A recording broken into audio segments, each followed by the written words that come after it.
All right.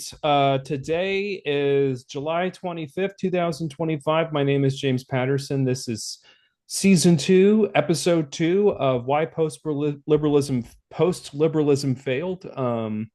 With me, as always, is my co-author and co-host, Thomas Howes. I always have to pause to remember how to say it right.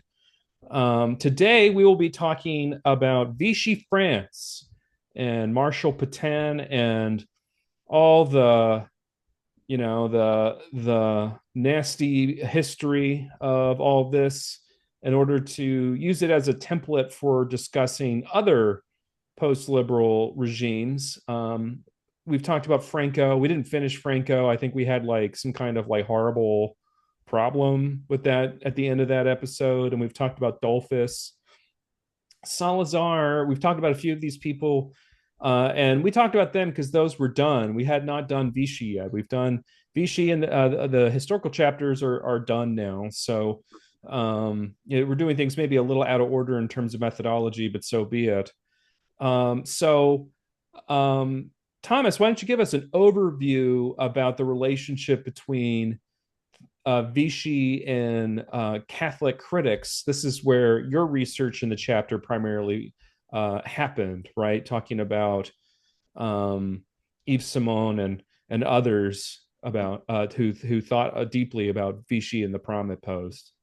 Well, Vichy is so central, I think, because before the Second Vatican Council, the uh, the sort of hierarchy of France, the bishops of France and the theologians of France, sort of had a hegemony within the international church when it came to theology. There were a lot of times that the Vatican would bring their top theologians or top people into the Holy Office or involve them quite a bit at the Vatican, and even when they didn't, the French bishops had a lot of say at the Vatican. So the whole international church was very much affected by sort of the zeitgeist of the clergy in France. So now that doesn't mean that they ran the show. We'll see that Leo the 13th and Pius the 11th were actually moderating forces in the church in relation to the French hierarchy, trying to get them to. You saw with Leo the 13th trying the whole ralliement, the rallying to the Republic. That was an effort to get a pretty reactionary French church to start, participating in the Republican government. They thought that that would be a better for the church if they did. Pius the 11th in the 1920s, they had a similar effort trying to get the French church to rally around the Republic as well, to join what was called Catholic Action, which was a similar idea. So, in this throughout this history, the popes look pretty good, but the French hierarchy, in hindsight, looks pretty reactionary. So the reason that's why I say Vichy is so important, because Vichy is almost like the logical conclusion of 130, 40, 150 years of reactionary thought in the among in the sort of French Catholic world. Oh, sorry, I was reading something here. Oh no, it's okay. Yeah, yeah, I was going through the chapter to find where we started talking about this. Yeah, there's this very complicated history of France. Centralization occurs over the course of the late medieval to the early modern monarchy. At which point, by Louis the 14th, much of the French aristocracy has lost its independence, and is confined to the frivolity of Versailles. Um, and no sooner does the monarchy have a sort of centralized absolute control over the state than does that monarchy begin to fracture over issues of finances, whereas the absolute monarchy was in more political control. It was not aware of the dramatic changes to economics occurring as a result of colonization and the start of a kind of capitalist economy that had been sort of led by England and Scotland.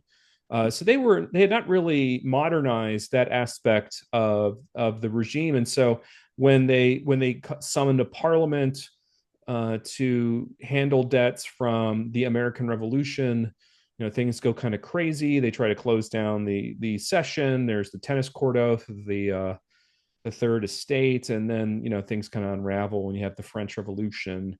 And then France experiences a kind of template that's true of most of the other historical regimes we talk about, which is this like violent polarization that leads to swings between dramatically secular republican governments to sort of like vaguely church affiliated monarchical governments, but the church is very much in the thrall of the monarchy. The church really has no control. It's really more of a client than it is, in the integralist model of the papacy being the indirect temporal power intervening in the affairs of kings. Now, it's largely the national clergy. The Pope is extremely attenuated in his ability to influence France because, like, for example, when Emperor Napoleon III was in charge, the only reason that the Papal States continued to exist was the stationing of French soldiers there. And no sooner does Napoleon III starts the very ill-conceived Franco-Prussian War battle. At one point, Napoleon III is actually captured in that war. He has to remove those French soldiers, and the Italian army finishes reunification, leading to the papacy becoming kind of like imprisoned. Right. This actually occurs pretty rapidly, and so with the decline of Napoleon the third, and there's this transition to finally like a third republic after the first Right. two kind of fell apart, and the third republic is pretty stable. That's right. And wait, Third Republic, let's see. Let me get the timeline right here. It starts in the 1870s. Is that right? Yeah, that's what I was trying to get my times right here. Yeah, so the battle is the Battle of Sedan, Mm-hmm. and on September 1st, Napoleon III's captured, and the French Third Republic starts in 1870 Oh, yes, that's as right. a replacement regime to Louis Napoleon, who of course began as a president under the Second Republic. So, Mm-hmm. this is like how a lot of regimes with Catholic majorities operated after the French Revolution. This is, for better or worse, what happens when you have sort of behind the times economics and not a whole lot of civic virtue among the population for self-government, and a highly centralized regime that relies most of all on the use of the army. It's a very bad situation to be in, and it's a common one in Latin America and much of continental Europe. Mm-hmm. Yeah, so then you get the the Third Republic in 1870, which you said is a pretty stable one. It lasts for what 70 years, which in French year that's like dog years, it's like 500 in French years Yeah. for having a stable. um, and that's leading into Vichy. So that's like the one republic that eventually dissolves and becomes the Vichy regime. Um, Now, before that, though, like around the midpoint of that, there's this. Uh, uh, One second. Around the midpoint of that, you have um, this scandal or this polarizing event in France that strikes us all as so weird, but you have to understand the makeup of France to make sense of it, and that's the Dreyfus affair. And it turns out the Dreyfus affair is going to be a sort of central event for the whole time in the first part of the 20th century for France. What was the Dreyfus affair? James? So this is a massive subject and not one on which I'm terribly well versed beyond what I needed to know for us to talk about Vichy in the chapter. But unfortunately, that does mean having to know a fair amount. Uh, uh, where that takes us is to back to the Battle of Sedan, the failure of the French army and fighting the Prussians.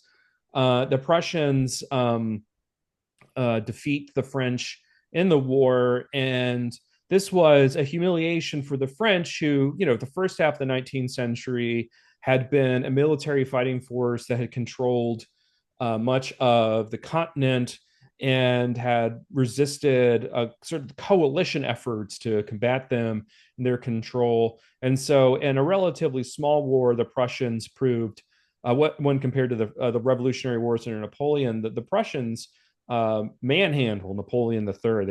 They really beat the tar out of the French, and the way the French try to reckon with this, especially people in the French army, is they try to find someone to blame. So as it turns out, it wasn't known until much later, but there are these fraudulent documents brought up to blame a man named Dreyfus, who was an artillery officer and a Jew. And the idea of the Dreyfus affair was that the Jews were responsible for the attack. The failure of the French army, and the attack on the Jews was a classic move made by the French right in order to stress real French nationalism, and done in a way that was meant to compromise the ability for the Third Republic to maintain its legitimacy, and align a political party and a political movement with the army. And so the party's Action Française, and this emerges from the work of Charles Marat. We talked about him repeatedly in the first season. He's a sort of figure that looms behind so much of what we're doing in this book. But there were others like Drummond, and um, they were writing, and a lot of these newspapers that were designed to foment the sort of resistance to the Judeo-Masonic conspiracy against the French state. And this is tied up in the French church. We talk about in the second chapter of the book, Cardinal Louis Billot, or Billot, or however you say his name, someone that Deneen actually brought up in his conversation with Bishop Robert Barron. He was an advocate, a member of Action Française. Eventually, the party's condemned. He remains a member, and as a result loses the red hat.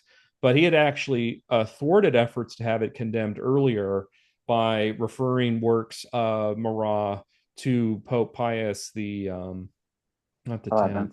Was Was it it the 11th? Who was the person who condemned in 20? Was it the 11th? 1926 was Pius the 11th.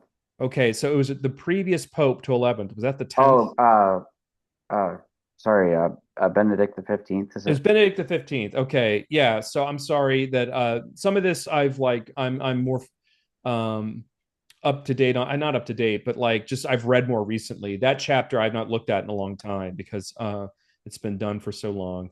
Um, but a lot of this work about Action Française, a lot of the influence that it secures is bound up in the prosecution of Dreyfus. Dreyfus is eventually found guilty, and there's the famous response to this after it's a sort of unsatisfied outcome. There's Zola's J'accuse on the front page of a French socialist newspaper. I think it was a socialist newspaper.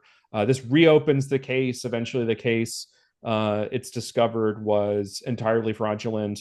And by the end, Marat is stuck with saying that even though the case was fraudulent, the theory was true. And when you're stuck in that position, you've lost. And it kind of didn't matter by the time like Dreyfus is fully acquitted, and like 1901. It's like, the Dreyfus Fair begins in the 1890s. This whole thing takes forever.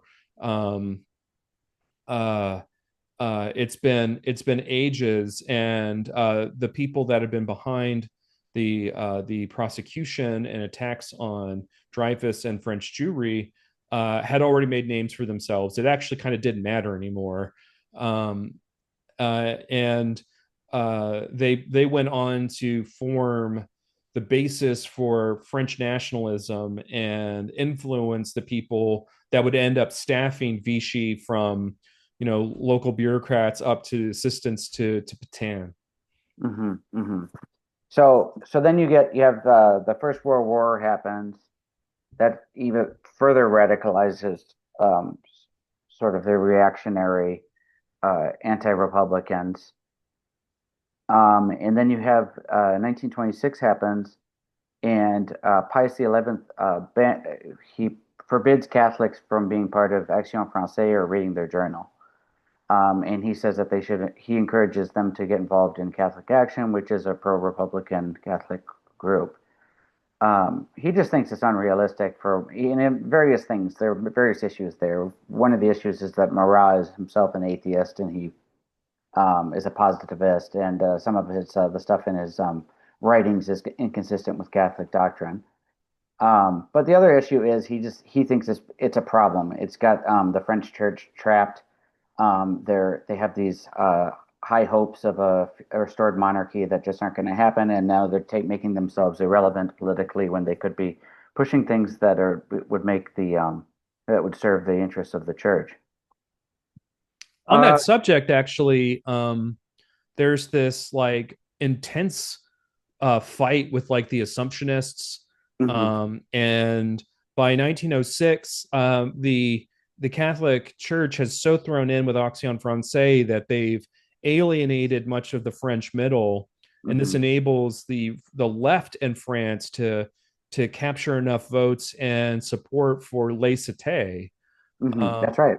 and it's not to say that it was good that the French engaged in a form of what's called positive secularism, where there's Mhm. just a forbidding of public displays of any religious devotion. Right. The only reason that there's public support for this is the radicalization on the right of French Catholics, Mhm. who are engaging in all kinds of anti-regime activity that the popes were sort of losing sleep over, because they needed historically the French as supporters for the church. And now they were watching that church essentially commit political suicide, and conceive of itself as this like weird, almost relic of the past, and ceding all of this political ground, including the political middle, to people who were openly anti-clerical. Yeah. Yeah. I mean, it's a vicious circle that we've seen in all these countries, That's right. in Yeah. which sort of as soon as and it's one of those cases of what comes first, the chicken or the egg. There's this vicious reactionaryism of reactionary force of uh, whenever the church becomes associated with anti-republicanism, the Republicans become more anti-clerical, Mm-hmm. and then the anti-clericalism of the Republicans reinforces the anti-republicanism of the church people, Right. and it's just a vicious circle. And we saw that with France. They would ban Catholic schooling. They would have all these other anti-clerical laws that would pass, that were sometimes enforced more than others. There was a sort of ebb and flow of enforcement with the anti-clerical laws. Um, The success of the Third Republic and liberals and socialists at the time confirmed the kind of brain poisoning conspiracy theory of the French right, the French Catholic right, that republicanism, liberalism, secularism, socialism, all these things are basically the same. mhm, And that was their fault as much as it was the fault of the French left. There had been, over the course of the 19th century, an alternative of French Catholic liberals like Montalembert and mhm, Lacordaire and all these people, and popes are shutting them down. And this is what's empowering the French right anyway. And then in retrospect, they were kind of right, like not mhm. about everything, but had the French taken this other path, they would have maybe more ended up where the American Catholic Church was, which is Yeah. on much better grounds by the early 20th century than this like alienated, radicalized, politically irrelevant, and intellectually backwards sort of French church. I should Hmm. intellectually backwards in politics, right? There's still a lot of great scholarship. Yeah. That's one of the tragedies of Cardinal Billet is that he was a really great anti-modernist. He did a great Hmm. job of refuting a serious heresy, but at the same time he's doing that, he's also like, you know, possessed with this idea of Action Française as the only force for political good in France. Yeah. The other, I was going to mention something else, which so there was the alternatives that the French shut down. um that's the thing there was something else I wanted to say, but I've lost it. I'm sorry. Oh yeah, in this sort of tennis match between the anti-clericalism and the anti-republicanism goes all the way back to the second phase of the French Revolution when they what was the laws that they passed on anti-clerical laws that they passed in the Civil constitution of the clergy, which was like yeah, a formalization of Gallicanism in which the king nominated or more or less appointed the popes, yeah. bishops instead of the pope. The pope just kind of waved these things through, and the idea now was that since that wasn't going to be a monarchical power anymore, Hmm. it was going to be a power of the third estate, and so the people would vote for their bishops, and among those who would vote would include like non-Catholics, and so this was Yeah, just like, this was way too far. I mean, yeah, this is not a good way to select bishops. That's a spiritual authority of the church only. yeah. But And it's what else do you expect? if the positive developments in that first phase of the French Revolution, if there would have been a little bit more buy-in, maybe from the king, they could have they could have possibly navigated a way that would be closer to the United States, but that got lost, and then the radicals took over, and then you're dealing with 150 years of this back and forth fight that they had to deal with. Now in 19 so fast forward back to 1926, um, Pius XI condemns Action Française. Um, an interesting thing that happened there, you already mentioned how Bello refused to condemn Action Française, so he gave up his red hat. But Pius XI actually recruited Jacques Maritain to defend his decision. He says you're a Yeah. very popular writer, and he's like, I know that you support the decision, so I would like it if you'd be a little more vocal about this, because Jacques Maritain had previously been a very weak defender of Action Française. It was just assumed that the Orthodox Catholics would support it. He wasn't that much. So he was sort of a weak defender of it. But then after 1926, he became an opponent. And that kind of got him started on his path towards defending more Republican government and all of the things that and even religious freedom that we see that he ends up defending, leading into the Second Vatican Council.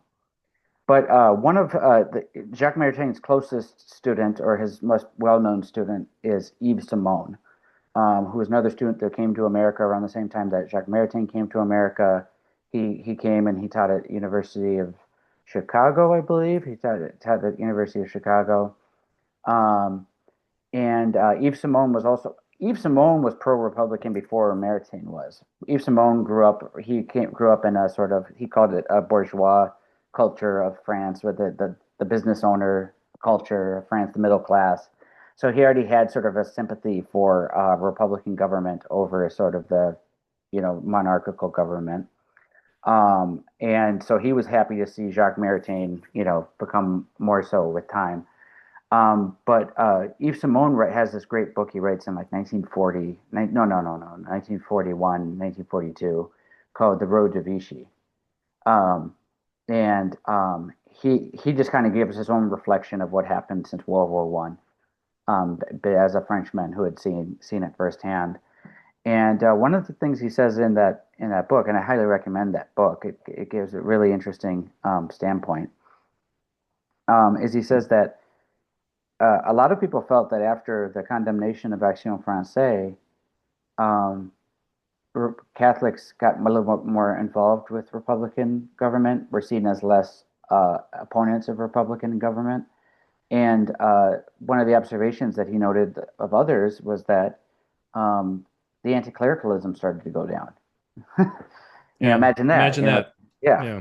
So there are already signs there, even that time from 1926, 1940, where a lot of this anti-clericalism will go down if Catholics aren't seen as such seen as opponents of the whole republic, as they're participants in the republic rather than opponents of it. Um, and so, a lot happens between 1926 and 1941. In Yeah, I think so. There's a few things. Yeah. One of the things was the final major, ruling coalition of France before Vichy, before all the events of World War II start to happen, was this sort of left-wing coalition called the Popular Front, which is the same, I believe it was the same name of the coalition they had done Spain, basically, the Popular Front. And it was a coalition of communists, socialists, liberals, and I think right-wing Republicans. But you know what I mean. But there was like a coalition of those mainly those ones. Um, the communists were a minor, like as was the case in Spain before the Civil War. The communists were a small minority, but the communists were especially dangerous because the communists were taking marching orders from Moscow. Like Yves Simone basically calls them traitors. They were just not good citizens. That they were serving the interest of the international communism. But what were called the socialists were a little bit more like today's progressives. They actually wanted to keep the Republican form of government. They were patriots of France, and they did not want to, they did not want actual full blown communism. They were a little bit more like what were the socialists in England called? What was it the was it the Manchester Social? Was it? Anyways, they were a little bit more just pro labor progressives or whatever. Not really, they weren't really about seizing the means of production. Um, and then of course the liberals are just more like liberals, classical liberals, that or that broad range between classical liberals or left liberals or whatever, but they're liberals and they support Republican government. Uh, for various reasons, that coalition became progressively um, less popular, um, and that contributed to when we get to 1940, we get to the rise of the Reich, Third Reich, um, and then you get into World War II, and then what happens in World War II with the French, James? They get spanked. There's they made a movie about it called Verdun. Not Verdun. Was it where are they all on the boats? I Yeah. swear we don't prep for these, and you can tell. Uh, Well, I'm trying to get the Dunkirk. exact date. Yeah, yeah, Dunkirk. Yeah, Oh, yeah. yeah. I don't know what just happened to me. Oh no, Um, it's okay. Dunkirk. Yeah, yeah, no, but yeah, so the French and English had been in a declared war with the Germans after they invaded Poland, yeah. in what was called the Phony War. Mm-hmm. And the French were pretty confident that they'd be able to defend France and that the British army would be of some use. And of course, they're not. They lose very badly at the Battle of Dunkirk. Hitler had really perfected the Blitzkrieg model of combined arms while fighting the Eastern Front as well as before, in Spain, where they were experimenting with different tactics. Um, and the rapid movement of Nazi soldiers across northern France, Paris. There's this very famous um, newsreel of Hitler in front of the Eiffel Tower.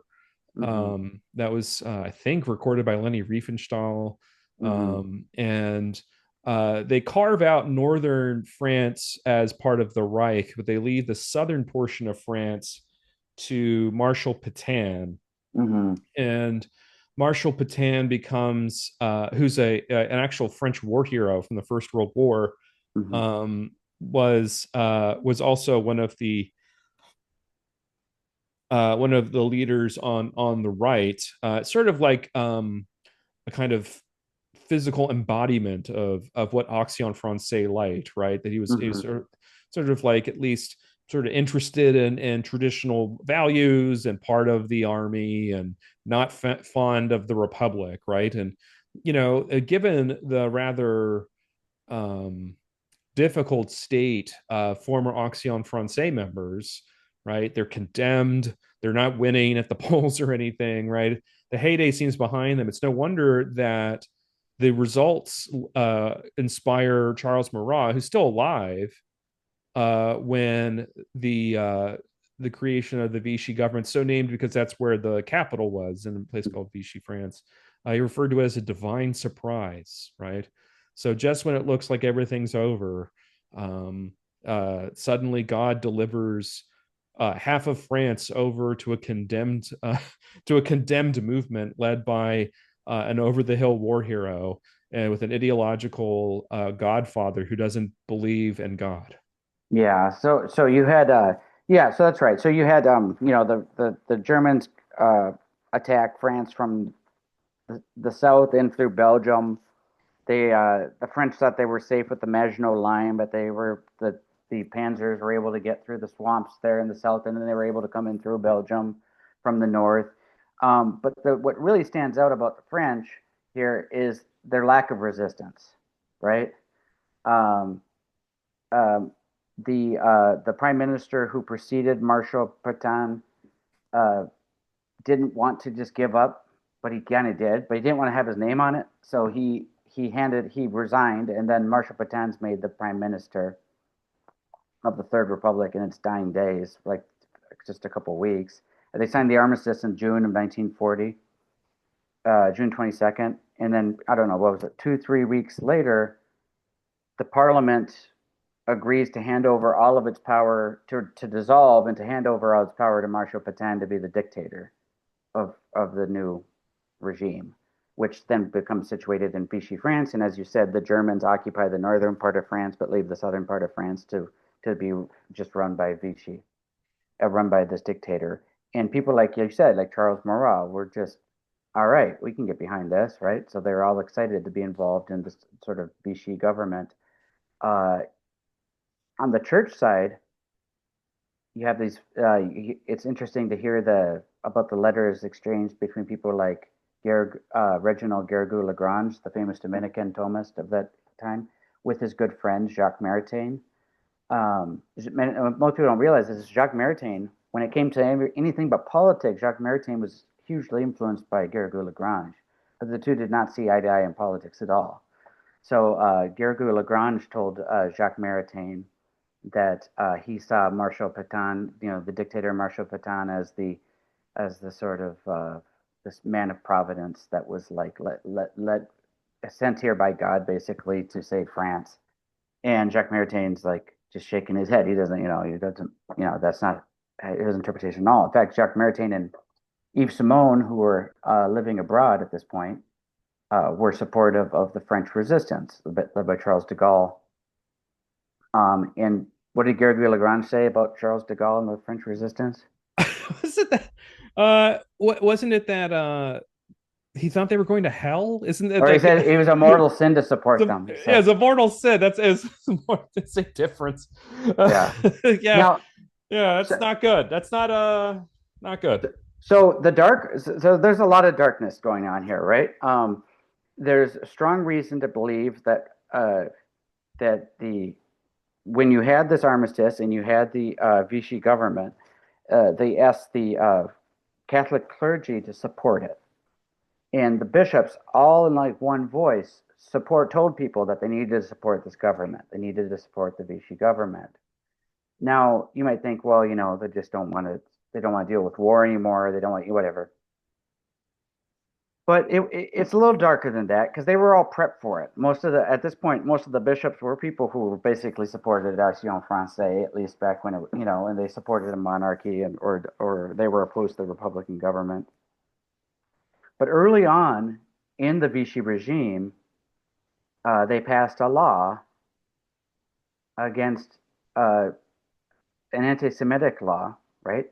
That basically put the Jews to second class, made them second class citizens within Vichy France. And they followed this up by another law which allowed them to um, imprison foreign Jews that were coming into France, right?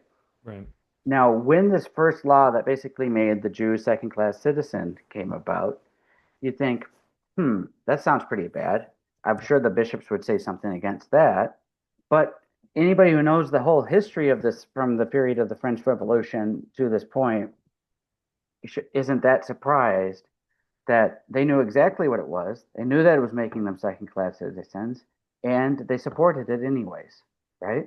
Yeah, when What? their comments on the let's see, which one is this, law on the status of the Jews, was Mhm. the government in its task of national reconstruction has from the very first day studied the problem of the Jews and of certain foreigners who, having abused our hospitality, have contributed to a significant degree to that defeat.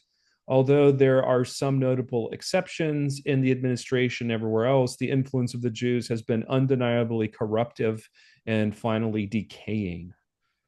Yeah, that's right. So that fits into the sort of anti-Semitism that we're dealing with at the time.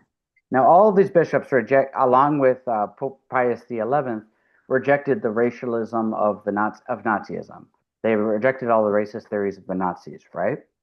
But this idea of the Jews as this problem, because they're this unassimilable foreigner to our country, and they're sort of under suspicion for like conspiring against our country, right? That was the anti-Semitism that was widespread, especially among the reactionary right of that time. Um, that's behind this law. That's sort of like reducing their role. Because remember, at the French Revolution, one of the nice things the French Revolution did was it emancipated the Jews. It made them full citizens, right? And the whole reactionary tradition in France from that point forward, a big part of it was regret that the Jews had been emancipated because of this unassimilable alien race. They call it like an alien race um, that's constantly conspiring against us, right? Yeah, that what it means for them to be alien is that they have a sense of peoplehood outside of the French, that corresponds to their religious beliefs and these sort of hidden institutions, right? Mm-hmm. That's what the Protocols of the Elders of Zion was about. And they have collaborators in states in the form of Freemasons. We talked about this last season.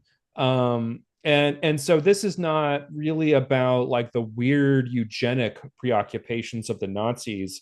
It's more about how fighting liberalism and then later socialism was really a way of fighting against the foreign state the Jews would impose with their Masonic allies. And I mean, it's bananas. It's Mm-hmm. just bananas stuff. And a big part of what drove the original sort of Judeo-Masonic ideas were actually increasingly displaced French aristocracy. Um, and by the end of the 19th century, it's people that are in the church or in the army, less so the aristocracy because they're more or less no longer a political power. Mm-hmm. Um, but in their sense, they don't imagine them as in the same way that like Hitler and the Nazis did. Mm-hmm. And I think even Marshal Pétain, he made some exceptions for Jews that were in the military. I think you're saying as well because they had proven that they're not that they're assimilated or something, that they're loyal. Yeah, although, that was something that he did that's often used as a way to kind of rehabilitate Patan, but Patan Mm-hmm. actually voluntarily made the laws more stringent. Yeah, yeah, that's Uh, right. so, I mean, it's not that that's wrong. It's just that, like, while he's doing that, he's actually rounding up more Jews That's right. than the originally written laws had required. And this sort of And this was um, all very public, right? People knew what these laws were, and they knew exactly what they were getting, right? Yeah, and what's funny is Murad's like he's not going far enough, right? Like Yeah. that, Murad is like asking for more, and Batan's Hmm. giving him more, and it's still not enough. And and for the first 2 years of Vichy, the French clergy are fine with it. It's you have here Especially this, the bishops, the especially the yeah, you have this line here. Cardinal Pierre Marie Guerlier had proudly supported the Vichy regime and its anti-Semitic laws, only to feel the burden of conscience and admit in October of 1941, when 8,000 Jews were already in French concentration camps, that while the law is not unjust, it lacks justice and charity in its enforcement. It's like, bro, that's, Yeah. yeah, that's like, that's the degree to which a prince of the church in France at the time was willing to go on the Holocaust. It's not very Oh, good. yeah. No, I mean, and these were private things he was saying, like, right? Because there were rabbis coming to the bishop because they thought they were friends, and Yeah. the rabbis are saying, "Hey, you got to speak out against this," and they're like, "Hey, and they basically didn't do anything those first 2 years. Your quote you mentioned was a private thing after there had already been people rounded up into concentration camps, So that was where not a public statement, but no, a that private was not a correspondence. public statement, right? And he, but you see it. I mean, the same thing would happen today with post liberals if they got some of the things that they wanted. Like if you read the Finster and Crean book, some of the things that are in there about that were into things about Jewish ghettos in there, Oh yeah, and let me find it. and not having full citizenship for non-Christians, right? As soon as you get that situation for those people, I guarantee their conscience would start to eat at them, and they'd say, "Well, it's being unjustly applied here." Yeah, the famous page 117 of Crean and Femister's Interrealism, what some of us refer to jokingly as the Big Blue Book. And this is like a lot of this, if not, no, I think none of this has footnotes. Sorry, I'm not quite in front of the mic. Um, Wait, 44. No, so there none of this has actual church theological support, what I'm about to Mhm. read. Um, since a citizen, simply speaking, is a subject endowed with certain rights and duties within a society because of his presumed willing of that society's common good, only someone who professes the gospel as taught by the church can be a citizen, simply speaking, within Christendom. Hence, baptism confers full citizenship, while the crimes of heresy and schism in a baptized person declared by the church cause citizenship to be suspended until they have been absolved in a public forum. There's a note here that says it's like note 44, but it doesn't like cite anything. It just refers us to a later chapter. And the reason it doesn't cite anything is that this is insane. This is an insane Mhm. thing to say. This is not Mhm. Catholic social teaching. This is not. Yeah. This is there's since the flesh lusts against the spirit and the spirit against the flesh, it is not possible for any province of Christendom to stand unless temporal power be generally by law restricted to those who are themselves submissive to the gospel. Thus, in a formally Catholic society, not only idolaters and atheists must be generally excluded from the legislature and from higher executive and judicial offices, but also the unbaptized, as well as all adherents of heretical and schismatic bodies. A partial exception may be made for those selected to represent the interests of a non-Catholic body. Um, but that's really the only thing they're going to say. And again, none of this has any citation or support. Mhm. And they make, I think, is there? I think on the next page they make like a strange sort of concession to the Jews. It's on page. It's note 46. I wasn't as in accordance with the tradition of the church, the ruler must grant freedom of worship to Jewish residents in his realm, um, and that means that there's no sort of direct um, impediment. But he later explains a distinction should be doubtless drawn between idolatrous and monotheistic cults, um, other forms of non-Christian and non-Jewish public monotheistic worship, which brings something of truth or of benefit, more likely to benefit from reasons for toleration. But really, this is mostly based off of the prudence of the Christian ruler. Mhm. Um, And so the Jews retain freedom of worship. That's all they Hmm. retain, right? Hmm. They have no rights of citizenship. In fact, they're prohibited from even being in office. And the reason why we stress this is because this means that Vichy politics is better for Phemister and Green than, say, modern American politics. Right? They Yeah. regard Vichy as better because Yeah. I don't think in the course of the placing of Jews on trains for dissolution was anyone not allowed to pray in Hebrew. Yeah. Now, that's I'm being a little unfair. Yeah. No, because they had more or less banned Jews from being in government. Yeah. Yeah. When you leave that much up to like you give all that power to the ruler and just hope that in their prudence they tolerate at a humane level the minorities that we're discriminating against. Uh, that's quite an ask. And these people, when they see that play out in practice, will be disappointed and sound like this bishop who says, it's just being unjustly applied here, as if it's not like a predictable consequence of that type of legal discrimination and power that they give the state over those people. Um, but then after 2 years, eventually the bishops crack. They realize this is awful. They realize they're rounding up the Jews and sending them to concentration camps. So after 2 years, you start to see the French bishops speak out against the regime. But there was that 2 year period they call like sort of the collaborationist period, where they were not only tolerating it but actively promoting the regime. And the the Vichy regime was overturning some of the anti-clerical legislation, some of that was still there, whatever. They were certainly being fed a few bones that they of to remove some of the anti-clerical discrimination of the prior regime. But yeah, the Vichy regime was um, yeah, it's very much a collaborationist regime with the Nazi Party. But even in its internal politics within the realm that was not you know, occupied by the Germans. Uh, it was, yeah, that's what it was. It was a sort of little post-liberal experiment that went awry.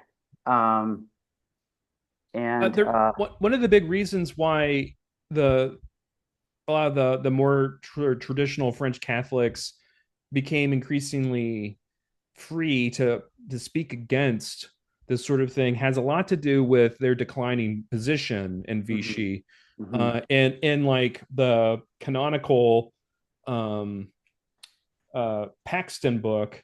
I was gonna try to get the title right, but this book's so old. It's just called Vichy France: Old Guard and New Order.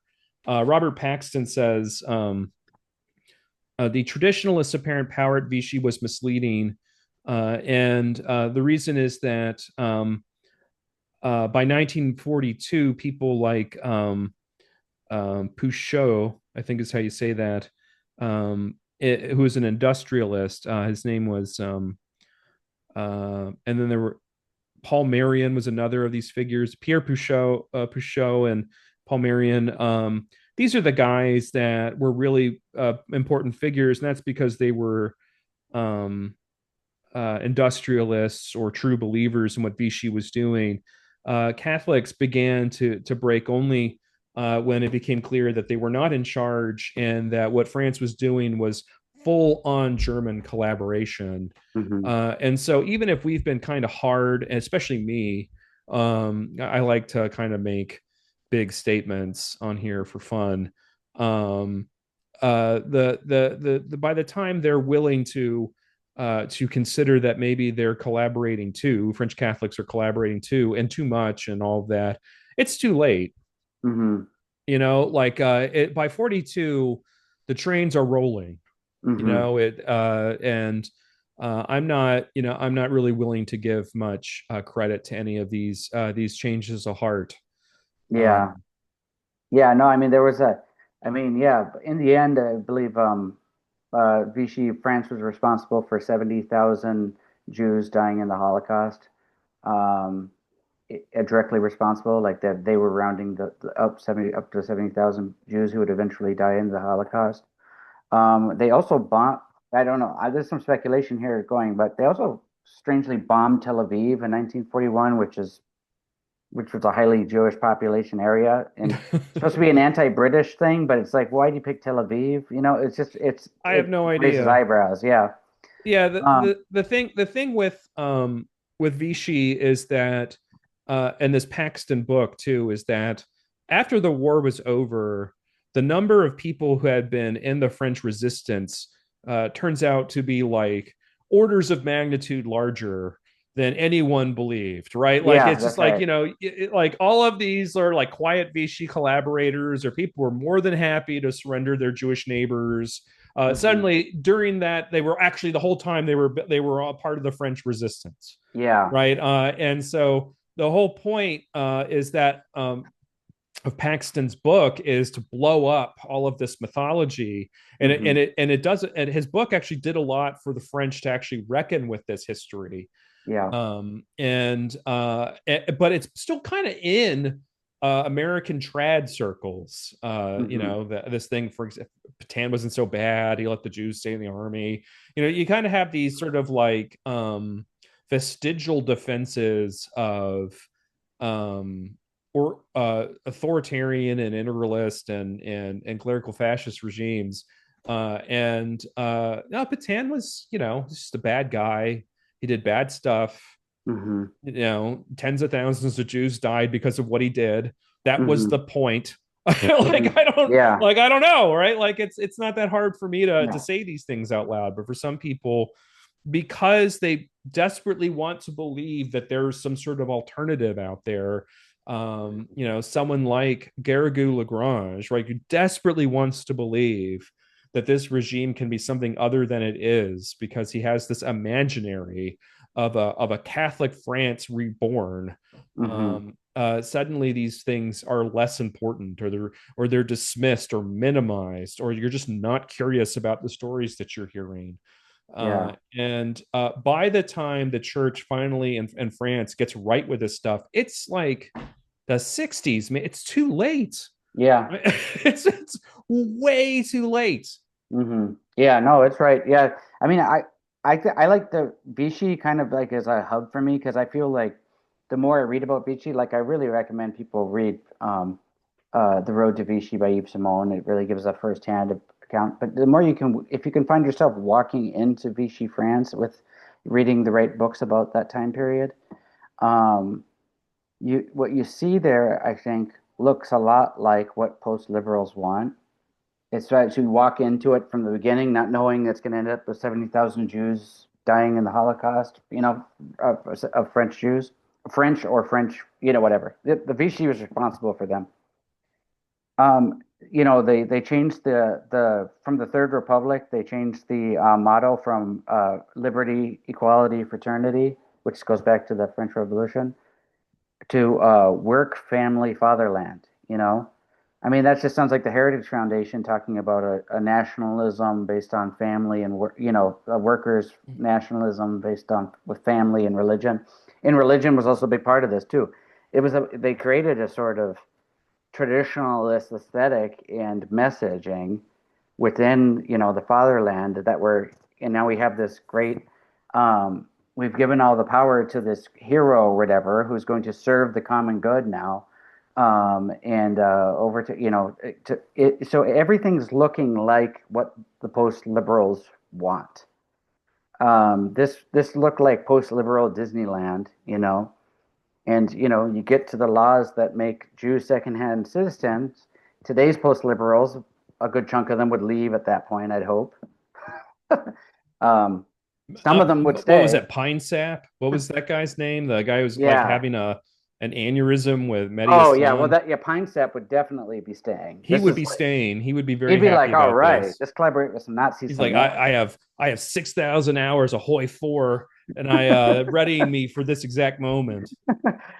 For the people listening, Pine Sap was this guy who was in this recent what's the thing called? It was a 20 far right people versus a progressive. What Yeah, was a guy named Mehdi Hassan. Mehdi Hassan, and the name of the thing was called um, Jubilee. I think it was Yeah. like Jubilee. In Pine Sap, it was this one who was like a Catholic traditionalist who was, He refers to himself as a fascist. refers to himself as a Yeah. fascist. He's pro Franco. He claims that Franco didn't kill anybody. He didn't. They didn't get to the White Terror part of that, but um, uh, and he starts citing Carl Schmitt about how politics is about rewarding your friends and it's really disturbing stuff. I think But he lost where do his you stand? job, but he did get into Harvard Law School. What really? No, I'm just Oh, kidding. Only but one person wanted him. oh jeez.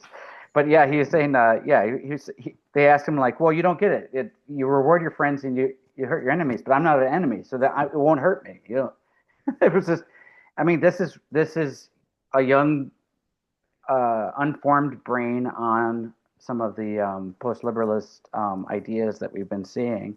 Two things that he's got, that he's really into. One is Catholic fascism, and the other that he admitted, I believe, was that he was also he was addicted to hardcore pornography. The absolute Oh, state. I missed that part. Yeah, I'm not sure. I have to go back and check. I may be um, misremembering. Oh, okay. There were a That lot seems, of very unusual people in that video. yeah. And so one of them said this. I thought it was him, but now that you don't remember, I'm like, oh, maybe I'm misremembering which weirdo. Um, Well, uh, that's, I mean, we'll get back to that. We should probably have an episode on the Groypers and what relationship the Groypers have with the post-liberals that we're responding. Because we're normally focused on these highbrow, intellectual post-liberals, not on their sort of like young movement that's underneath them. yeah, And a big chunk of, I would say a highly populated chunk of their young movement, that whether they want to admit it or not, are these Groypers. yeah. That's why it's kind of galling to see people like Sohrab Ahmari condemn the fringe right when they were the people that all followed him and made him um, even more famous than he already was. Like, Yeah. and they're throwing them kind of what are they called? Dog whistles, right? And Hmm. so Sorab and I got into it over that. Now Sorab acts as though he's a man of the left, and um, I just don't understand what he's up to. But yeah, Yeah. there is this very unusual sort of elite and populist sort of arrangement, and that's kind of like how it's always been, where like you'll get these kooks like Julio Mineville or Hugo Vost in Argentina, and they'll give you this kind of pseudo scholarship on this subject matter. And then what this all this does is this legitimizes popular hatreds. Yeah. And so like you have like in the United States over issues of racial justice, you have like the Concerned Citizens Councils and the Ku Klux Klan. And they're kind of like distributing labor, right? One is doing a kind of ideological, vaguely respectable thing, and the others are foot shoulders doing real terrible things. Uh, um, but yeah, we'll do that maybe. I don't know. I have to look more into it because that's not book research that we've done. This is Yeah. that would require thinking more of this sort of stuff, and also it means doing things like going to r/Reddit. I'm Yeah. sorry, Catholicism, or Yeah. r/integralism, and I'm trying to think of things I'd rather do even less than that. I don't Yeah, yeah. So this is stay on the task at hand. Okay. So know. with so back to so Vichy, I mean, so Vichy is kind of like it's everything is progressing from French Revolution, all that stuff, Third Republic, the Dreyfus Affair, World War One, the chaos after World War One, leading to the Vichy regime. Now, one thing that stands out when you read that stuff is like, why did France just give up? Like, why did they could have fought? They could have fought a little bit harder against the Nazis when they came, but everything I've seen is that the French had just lost the will at that point. They would say things like, I mean, maybe the Germans will do a better job than we are doing right now. They were sort of resolved uh, when um, when they were having the discussions with Winston Churchill. Winston Churchill was insistent that they keep fighting before they signed the armistice, and on June 22nd of 1940, and they just didn't have the will to do it. right? So, I mean, there was a lot going on there, and we don't. It's hard to understand it, um, but well, thank God we won that war, right? And after the war, the France rallied behind Charles de Gaulle, who led the resistance, and they had the Fourth Republic, which was kind of unpopular and weak, and then you get to the Fifth Republic, which looks a little bit more like an American constitutional democracy format. I mean, it allows for this combination of considerations that you see of the trade-offs of having a constitutional order within the Federalist Papers.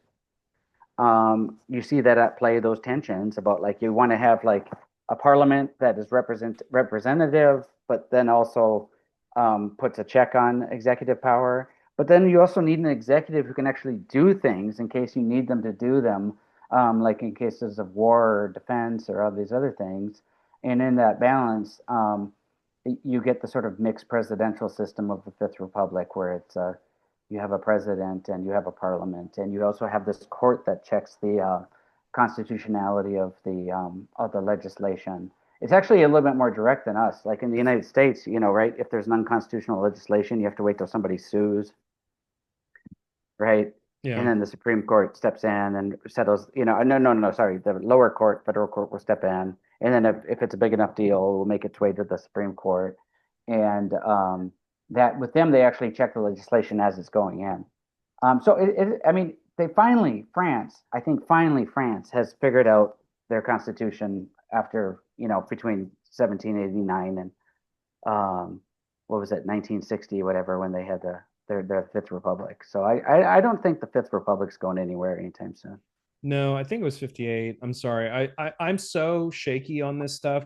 I have Hmm. to admit, like 80% of this chapter was written by Thomas. So every time he throws to me, I'm like, Oh no, no, it's okay. But back yeah. to the church stuff. So you have this failed thing in Vichy, right? That nobody likes to talk about, and everybody wants to claim that they're part of the resistance the whole time, right?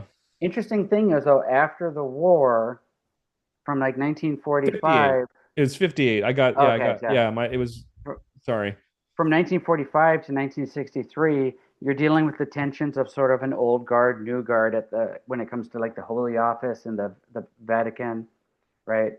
So a lot of the people that are associated with the new theology, um, like people like de Lubac and Yves Congar, were part of like the resistance. They were part of the French resistance, right? And they were actually supportive of Catholic action before that. These were But real members of the resistance, these not are the real people who members of the were resistance. So, like a lot of the people who end lying. up becoming the people who become the theologians of the Second Vatican Council were part of the French resistance. So they were Yeah. like so. Um, and then you have Jacques Maritain and Yves Simon, which are distinct because they were actual old school Thomists who opposed the other Thomists on the bad politics stuff. So they also in that sort of that were big. So Paul VI was a huge Jacques Maritain guy. When and another one close to Jacques Maritain was who became Cardinal um, Journet. Journet was close to Jacques Maritain. They came to similar views about religious freedom and modern liberal democracy. Um, when it gets to the council time in the 1960s with John the 23rd and Paul VI, they wanted to make Journet and Maritain cardinals. They were thinking about making Maritain a lay cardinal, but he didn't. They didn't do that. I can't remember the exact reason why, but they made Journet a cardinal. But the reforms related to religious freedom and embrace of liberal democracy, obviously those other theologians I mentioned, the one from New Theology, like de Lubac and Congar, they're important, but really the most important are probably Maritain and Journet, with an assist from the American Jesuit John Courtney Murray, who was the drafter of the first two drafts of Dignitatis Humanae. Um, it's almost like the French resistance. Not only did they win the war in the war, but they won the war for the intellectual war within the church. that these theologians that are associated more with the French Resistance ended up becoming the dominant ones at the Second Vatican Council. And And that's how so much of this uh post liberal stuff that we're dealing with understands things, and they hate it. Like there's the mhm, like they just wish things had gone differently. Like they imagine a present where instead of there being a successful Maritain, there's a successful Ottaviani, yeah, or a cardinal who was, Ottaviani, yeah, he's sort of the last um, of the old old guard. reactionaries. Oh Uh, yeah, Cardinal Ottaviani. Not only was he from that whatever, he wasn't French, he was Italian, but he was, he supported Franco and right, so he was of that mindset. He was of that sort of mindset. He and Garrigou Lagrange in the 1950s had a several-year attempt at getting Jacques Maritain's politics condemned by the Pope. yeah, They wrote up quite a bit on it. They thought they were ready. They would take it to the Pope. It was Ottaviani with the help of Garrigou Lagrange, and Garrigou Lagrange was friends with Maritain. So this was like, he even wrote him a letter they prepared in case they did it, which said like, "Oh, I'm so sorry. I do this out of love." Right? But they tried and they tried and they tried, and Pius the 12th kept kicking the can. He's like, I don't know. Maritain does so much good. I'd hate to, hit him on this stuff. Or he said, write up some other thing and get back to me. And he kicked the can until he died. And then John the 23rd shows up, and John the 23rd is never going to need to condemn Jacques Maritain yeah. or those guys. So that was the end of it for the old guard when John the 23rd showed up, and then Paul the Sixth was like the biggest Jacques Maritain fan there was. So there were Ottaviani's attempt to salvage Vichy failed. I'm sorry. I'm All sorry. he even his ban on Murray, like Murray wasn't allowed to write on religious liberty. Eventually, that Yeah. gets overruled. So he just spends his entire clerical life collecting L after L. Yeah. And No. I I love and reading about it. yeah. No. And so it really was. It took a while for the old guard to fade out, but yeah, those guys who were clairvoyant in the 30s and 40s, the ones who saw the evils of what was happening, they ended up winning in the Second Vatican Council. So that's the story that needs to be told, and why we should say that not only was the Second Vatican Council prudent, because some of these trads like to say it was imprudent, it was long overdue. They should have been doing it earlier, but it's glad we got it when we did. I routinely get people who act like I'm crazy when I say that that's the problem, is that the Second Vatican Council was a century too late. Yeah, no, Um, that's right. That's right. yeah, And and you might have gotten more out of the First Vatican Council, but I believe some people that were not invited showed up towards the end. oh yeah. Yeah, the Italian army. So that became a problem. That became Yeah. a source of some degree of stress, and they had to bring things to an end, Yeah, that's like right. we do, like we have to. See what I did But, there? yes, You have but one last thing you wanted to say? one last thing. I just wanted to say one last thing about this with the second ring. But what the young kids, we were talking about this Graper guy, Yeah, the kids. the You young know, the kids, what kids. the slogans that they're being fed by the post-liberal intellectuals, right? They all talk about it about, oh, they dismiss this all the stuff I mentioned as, oh, the post-liberal, or no, sorry, it's the post-war thinking that they overreacted just because of the Holocaust. You know, They were stuck in this sort of post-war idealism or whatever. Whatever. They were just and then Deneen says in that interview of Bishop Barron, where he says, "Oh, they were reading the signs of the times, and they figured that liberal democracy was the only alternative to fascism and socialism. So that's why they went with it at that time. But now we need to really think that in our own times." He said, "Remember that part of the interview?" I do. And Yeah, and it's like the church wasn't trying to critically assess its own role yeah, yeah. and so much of all of this. It is very hard if you're a religious Catholic. This is not fun stuff. All right, this Mhm, feels bad, mhm. and it it's a lot easier to say what Deneen said. It's hard. It's easier to accept, right? Like, well, we didn't really do anything wrong. Maybe there's people got a little carried away, but really we were just like, I guess we're doing a liberal democracy until Deneen says we need to stop. Yeah, and Like, I mean, spare me, right? he also That's not what happened. He also tried to claim that Pope Francis was opposed to liberal democracy in that same Right. interview. So Integralism is a plague. He says to yeah, the he says in one of his papal addresses. No, yeah, I don't think he was post liberal. yeah, But yeah. That's right. that was a gambit. Hmm. The idea is, is to be ultramontane consistently, right? Yeah. And it was a silly one because Francis didn't really care about them, and now Hmm. we have an American Pope, who, as we said in the last episode, and many people have noted before we ever did anything with that, is one, it seems to not be on board with this sort of thing, but also No. more conscious of it as a phenomenon. One Yeah. thing we forgot to mention is, there's been some action against this stuff, but maybe we'll save that for another episode. Um, The should Vatican's starting to take notice. That's Yeah, a this is not we're not, howling at the moon anymore here. We're making yeah, moves. yeah. Me with my unpacked office boxes behind me, and you in a hotel room without your Yeah. mic. Well, you're the one that always gets cited though on these things. You're Only famous in in Europe. Europe. Valier Yeah. gets all the references in America, and you get left in the cold, It's okay. My Thomas. day will come. I'll just be happy. I'll just be happy when politics gets better and Whenever stuff. anyone asks me if there's someone else they should talk to, I say no, just me. Not Kevin Valier, not Thomas Howes. No, that's not true. We You were recently made an appearance in L'Etude, right? Like Have they published that thing yet? oh yeah, so I was in it, you're in it, and Mhm. I'm more like if we were to like what is the mural? I'm Aristotle pointing down, like my subject matter is all down here, and Oh, that's a good yours point. is up here, right? Up You're here, more yeah, yeah, yeah. Platonic. So I forget his last name, but Benoit, thanks for setting us up. That was really cool. That was really cool. That's really Yeah. cool. Now we're gonna cut it off. No more talking. Yes, All right. yes. You've Okay. got, I don't know, important traveling to do, and I've got important waiting for my wife to say that she's in labor to do, because it's like any Oh, day now, right now. That's right. You were like, "Can we record?" I was like, "Yeah, I don't know."